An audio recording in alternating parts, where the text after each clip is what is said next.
Silver స్క్రీన్పై ఒక ఊపుని తెచ్చిన నటుల్లో యంగ్ టైగర్ ఎన్టీఆర్ కూడా ఒకడు. నూనూగు మీసాల వయసు నుంచి ఎప్పటికప్పుడు సరికొత్త రికార్డును సృష్టిస్తూ అగ్ర హీరో అనే పదానికి నిలువెత్తు నిదర్శనంగా నిలుస్తున్నాడు. 2022లో వచ్చిన త్రిబుల్ తర్వాత మళ్ళీ ఇప్పటి వరకు కనిపించలేదు. దీంతో అభిమానులు ఎన్టీఆర్ కొత్త మూవీ కోసం ఎంతో ఆశగా ఎదురుచూస్తున్నారు. వాళ్ళ ఆశల్ని పరిగణలోకి తీసుకున్న ఎన్టీఆర్ ఇప్పుడు శరవేగంగా తన సినిమాలని పూర్తి చేసే పనిలో ఉన్నాడు. ఎన్టీఆర్ అప్కమింగ్ ప్రాజెక్టులు 2, ఒకటి దేవరా కాగా ఇంకొకటి War 2. Bollywood super star Hrithik రోషన్తో కలిసి వార్ 2లో స్క్రీన్ షేర్ చేసుకోబోతున్నాడు. ఇప్పుడు ఈ మూవీని త్వరగా కంప్లీట్ చేసే పనిలో ఎన్టీఆర్ ఉన్నట్లుగా తెలుస్తుంది. ఈ మేరకు ఆగస్టు నుంచి వరుసగా వార్కి డేట్స్ కేటాయించాలని వార్తలు వస్తున్నాయి.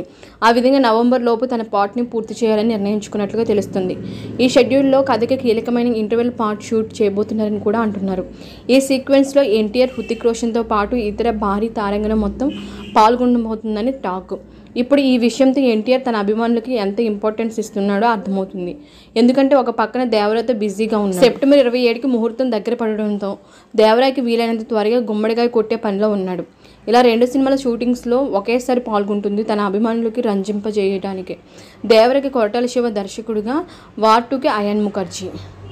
ఓకే అండి, వీడియో నచ్చితే లైక్ చేయండి, షేర్ చేయండి, కామెంట్ చేయండి, ఛానల్ని సబ్స్క్రైబ్ చేసుకోండి.